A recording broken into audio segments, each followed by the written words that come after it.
Have you ever realized you might spend your entire adult life working and still not end up free?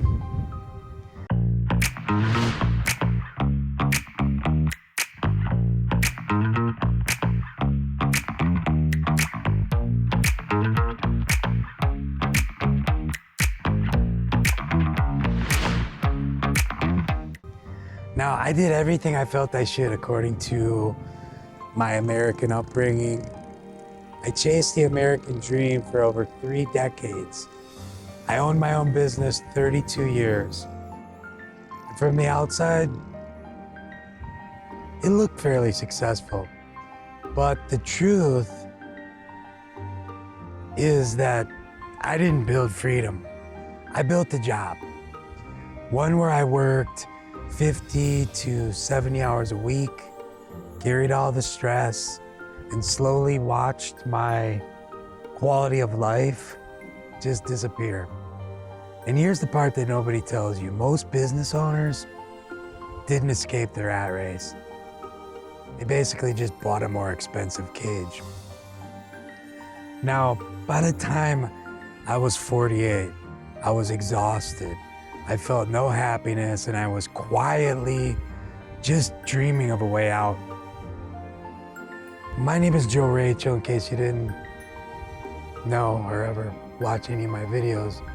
And for 32 years, I owned a small automotive glass tinting business.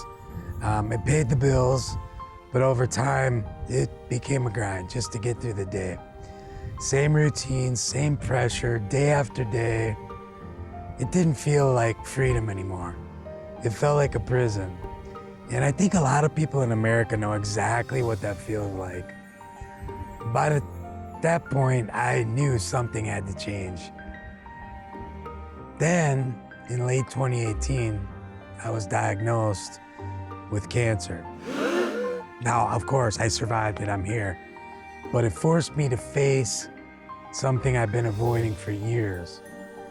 And when you come that close to losing your time, you stop pretending that you'll deal with life later. I spent nearly 2 years fighting to get healthy. And when it was over, I knew one thing for certain. If I went back to that same grind, I probably wouldn't survive. Not physically and not mentally. But by late in 2019, I had to try. So I went back and tried to go back to life as usual. And almost immediately, I knew this was wrong. It didn't feel the same. The drive was totally gone. The tolerance was gone. Then the pandemic hit. And whatever doubts I had before, that was the nail in the coffin. The following year made one thing clear. I couldn't keep living the way I had been. But here's the problem. I had no real savings, no retirement plan. This is common for a self-employed person. No safety net. I felt completely trapped. I spent nights staring at the ceiling, running numbers in my head, asking myself the same question over and over again. If I don't go back, how will I survive? And that's when I started thinking differently. Not about fixing my old life, but about leaving it. I started fantasizing about, like, what if I just sold everything? Like the business, the house, most of what I owned, all of what I owned. Not to start over perfectly, but to buy myself time. Now, my wife and I knew one thing for sure. We didn't want city life anymore. So we took our first leap. We sold everything. And we moved to the countryside in Missouri. We had this wild idea that we'd build a simple, self-sufficient life, like a homestead type of situation. And for a moment, it felt right. But it didn't take long and reality set in. The physical work was intense, more than I could handle with my health situation, and the winters were more than I cared to deal with. Even after leaving Wisconsin, it was just too much. And I had to be honest with myself. This wasn't freedom either. It was just a different kind of struggle. And as the months went on, one thing became impossible to ignore. Everything in America was getting more expensive and more difficult, and this was not going to work. There was one option I had always been keeping in the back of my mind. My wife was from the Philippines.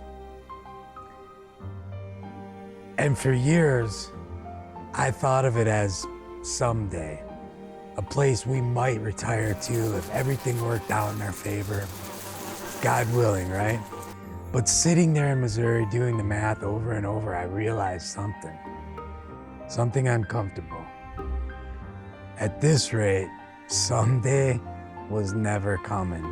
The cost of living, the lack of savings, the reality of my health,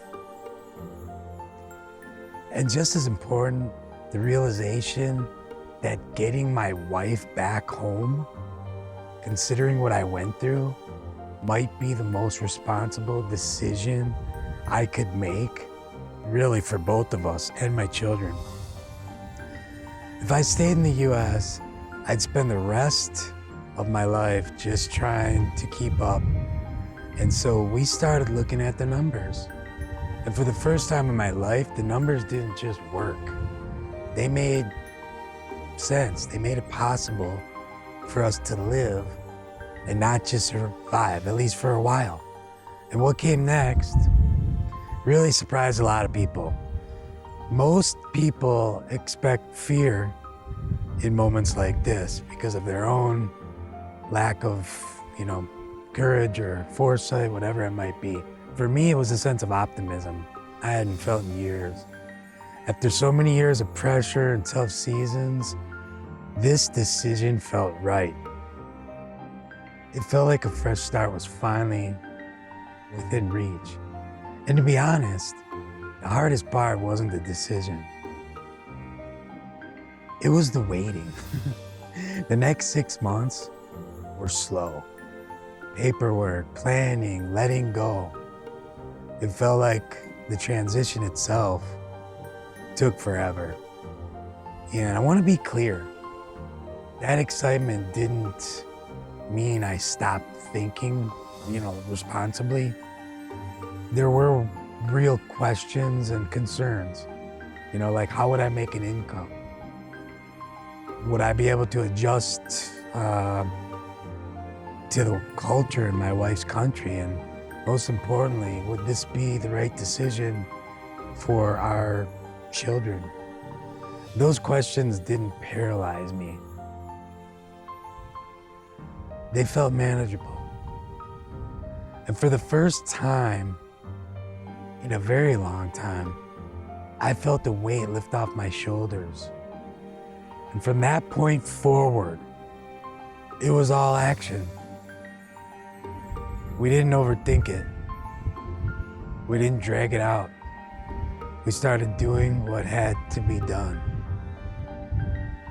Cleaning, organizing, deciding how to sell everything, and I mean everything. We made one decision early on that simplified everything else. When we boarded that plane to the Philippines, each one of us, all 4 of us, would carry only one backpack. That was it.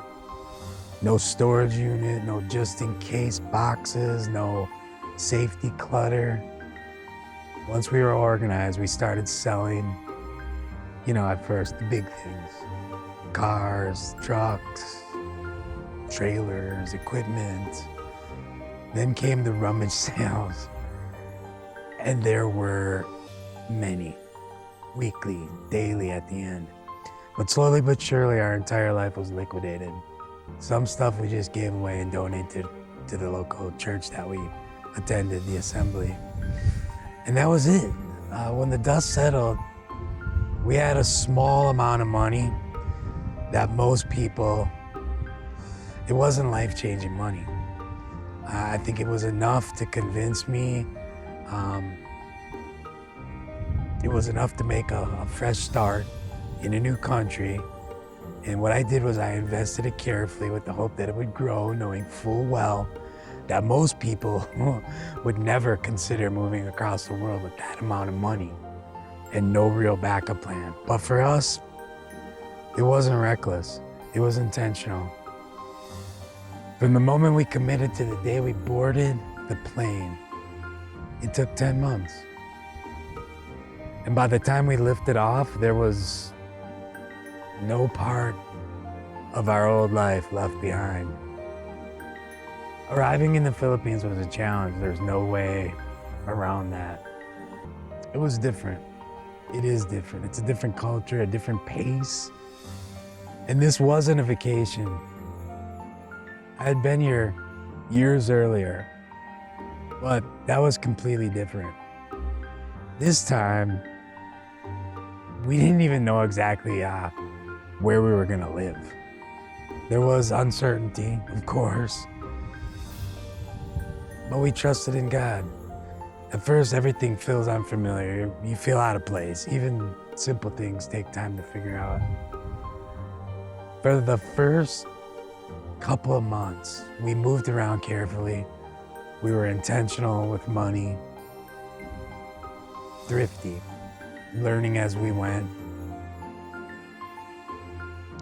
But something felt right almost immediately. We were together.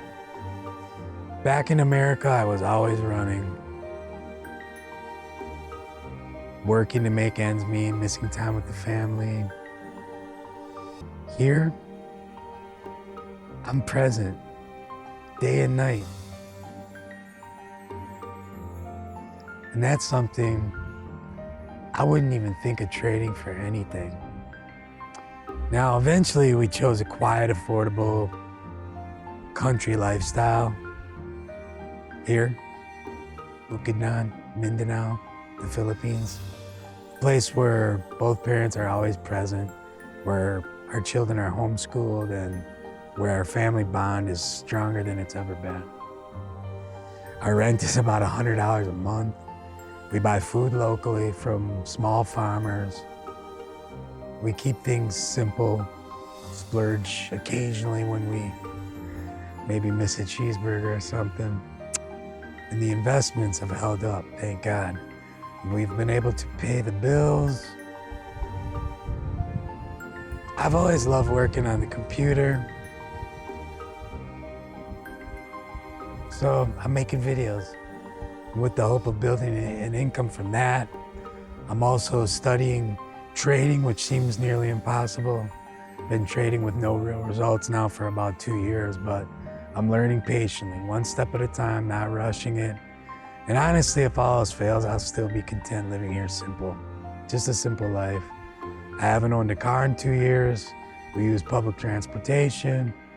And after a lifetime of just traffic stress in America, rushing, letting someone else drive feels like peace, quite honestly. Life here is slower. The constant pressure I felt in the West is gone. And that's when it really hit me. There's more to life than chasing money and material things. Like, it's basically the way we're brought up in the US, right? Now, I'm not rich, but I'm present, I'm healthy, I'm at peace. Our goal now is simple: buy some land, grow food, raise our children with intention, and maybe one day build a small family business where my children can learn what real work means. In a world that feels increasingly tense, we're calm. Grateful for every breath in our lungs and a roof over our heads. And for the first time in a long time, Future feels bright. Thanks for watching. Like and subscribe and share if you would. Appreciate it. Take care. Hey, Joe.